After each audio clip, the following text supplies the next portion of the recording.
Champions पैदा होते हैं या बनते हैं, यह एक ऐसा सवाल है जिस पर सभी की अपनी अपनी अलग अलग राय है।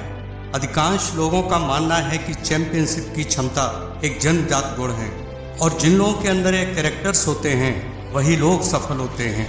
हो सकता है यह सोच सही हो, लेकिन आज मैं आपके सामने एक ऐसे व्यक्ति के बारे में बताने जा रहा हूँ जिसने यह साबित कर दिया कि चैंपियंस बनने की क्षमताएं हर व्यक्ति के अंदर होती हैं।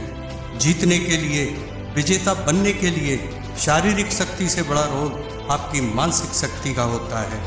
और अब मैं आपके सामने एक ऐसे व्यक्ति की जिंदगी का सफरनामा पेश करने जा रहा हूँ जिसने अपनी मानसिक शक्ति से अपनी लाइफ को ऐसा ट्रांसफॉर्म किया जो सिर्फ एक कल्पना लगती है।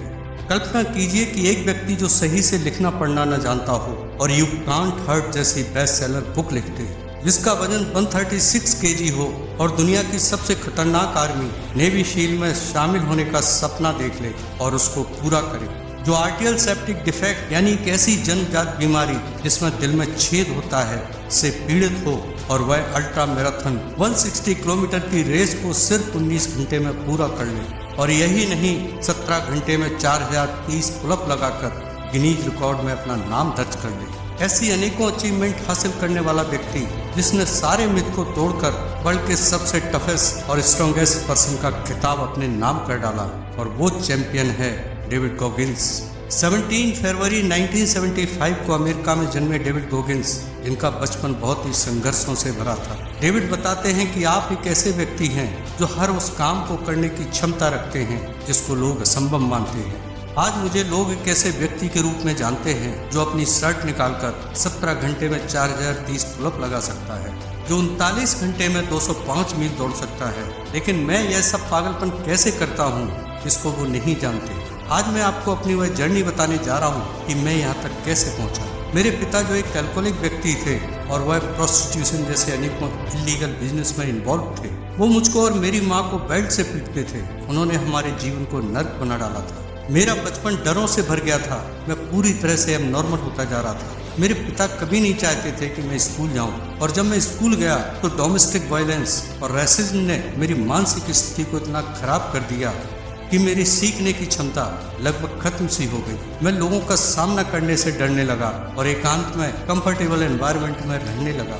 19 साल की उम्र से 22 साल की उम्र तक मेरा वजन 57 केजी बढ़ गया और मैं 79 केजी से लगभग 136 केजी का हो गया। मैंने एक पेस कंट्रोल कंपनी में जॉब कर लिया और एक पर्पसलेस लाइफ जीने लगा।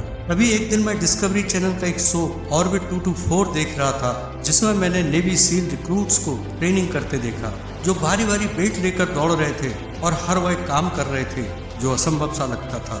मैंने हेल वीक ट्रेनिंग को भी देखा, जो बहुत ही दिल दहलाने वाली एक वीक की ट्रेनिंग होती है, जिसमें फिजिकल और मेंटल टेस्टिंग का एक्सट्रीम लेवल पार करना पड़ता है।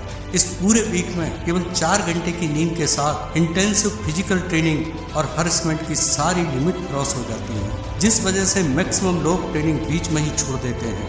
नेवी सील ट्रेनिंग ने मुझे अंदर तक हिला कर रख दिया और मैं सोचने लगा कि मैंने अपनी लाइफ के लिए बहुत से लोगों को जिम्मेदार मान लिया, कहीं अपने पिता को तो कहीं अपने स्किन कलर को, और अपने अंदर बहुत से डरों को पैदा कर लिया। और उस दिन मुझे एक बात समझ आई कि मेरी हेल्प करने कोई नहीं आएगा, मुझे खुद ही अपनी हेल्प करनी पड़ेगी। मुझे हर डर का सामना खुद ही करना पड़ेगा।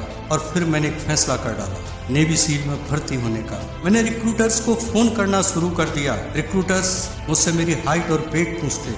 मैं जैसे ही उनको अपना वेट बताता वो तुरंत फोन कट कर देते। फिर एक दिन मेरी बात एक रिक्रूटर स्टीवन साल्जो नाम के एक व्यक्ति से हुई। उसने मुझे बुलाया और मेरा वजन देखकर मुझसे कहा कि तुम अगर अपना वजन 3 महीने में 48 केजी कम कर सकते हो तो आ जाना। 3 महीने में 48 केजी वजन कम करना एक इम्पॉसिबल सा टास्क था मेरे लिए। मैंने अपना पेस कंट्रोल का जॉब क्विट किया और डिसाइड किया कि अब और नहीं, अब बस नेवी सील ही ज्वाइन करना है। और मैंने अपने वजन को कम करने का फैसला लिया और अपनी पहली रनिंग पर निकल गया, लेकिन सिर्फ 500 मीटर ही दौड़ पाया और हाँफने लगा। तब मुझे लगा मुझसे नहीं होगा और आकर बिस्तर पर लेट गया और रोने लगा। तभी मैंने टीवी पर सीडी लगाकर अपने फेवरेट बॉक्सर रॉकी और अपोलो क्रीड की एक फाइट देखी, जिसमें क्रीड रॉकी को बुरी तरह मारता है और रॉकी गिर जाता है अंपायर उससे कहता है कि तुम हार मान लो, लेकिन रॉकी हार नहीं मानता और कमबैक करता है। और तब मुझे लगा कि अब मैं भी हार नहीं मानूंगा, और फिर मैं उठा और दौड़ना शुरू कर दिया और पूरा 1 मील तक दौड़ा। और उस दिन एक चीज मुझको समझ आ गई कि शारीरिक और मानसिक शक्ति लिमिटलेस है। जब हमको लगता है कि हमने अपनी पूरी पावर यूज कर ली है, तब वास्तव में हम केवल अपनी 40% क्षमता को ही यूज कर पाते हैं। और फिर डेविड ने वह कारनामा कर डाला जो सबसे डिफिकल्ट टास्क था, 3 मंथ्स में 46 kg वेट लूज करना। और उसके बाद नेवी सील इंटरव्यू क्वालिफाई किया और ट्रेनिंग स्टार्ट हो गई। और फिर फाइनली हेल वीक ट्रेनिंग का समय आ गया। नेवी सील की हेल वीक ट्रेनिंग का सबसे टफ पार्ट होता है, जिसमें कैडेट्स की फिजिकल, मेंटल और इमोशनल पेशेंस की एक्सट्रीम लेवल तक टेस्टिंग होती है। इस ट्रेनिंग का ड्यूरेशन लगभग 5.5 दिन का होता है, जिसमें पूरे वीक में सिर्फ 4 से 5 घंटे की नींद लेने को मिलती है। और फिजिकल एक्टिविटी इतनी ज्यादा टफ कि सोचने से भी डर लगने लगे। 200 मील से ज्यादा की दौड़, समुद्र में स्विमिंग, बालू और कीचड़ में रेंगना, भारी लकड़ी के लट्ठे उठाना, बोल्ट ड्रिल्स और कोल्ड वाटर इमर्शन जैसे टास्क करने होते हैं। और यह ट्रेनिंग दिन रात बिना रुके होती है। इसमें कोल्ड वाटर में डुबकी लगाना और घंटों पानी में भीगते रहना, और फूड के नाम पर मिनिमम कैलोरीज प्रोवाइड की जाती है। इस ट्रेनिंग को केवल वही लोग कंप्लीट कर पाते हैं जो लोग नेवर क्विट की मेंटलिटी रखते हैं। डेविड ने इस ट्रेनिंग को एंजॉय करते हुए न सिर्फ कंप्लीट किया, बल्कि अपनी फिजिकल और मेंटल पावर को मैक्सिमम लेवल तक यूज करने का सीक्रेट भी जान लिया। वह हर तरह के दर्द को एंजॉय करने लगा, और फिर एक ऐसे चैंपियन का जन्म हुआ जो रिकॉर्ड पर रिकॉर्ड बनाता चला गया। डेविड गॉगिंस इंस्पिरेशन है हर उस पर्सन के लिए जिसने अपनी लाइफ में सभी उम्मीदों को छोड़ दिया और अपनी जिंदगी को हालातों के हवाले कर दिया है, जो यह मान चुके हैं कि मैं सबसे ज्यादा बदकिस्मत और फेलियर इंसान हूँ। ऐसे और वीडियो देखने के लिए चैनल को सब्सक्राइब कर बेल आइकन जरूर से प्रेस करें। धन्यवाद।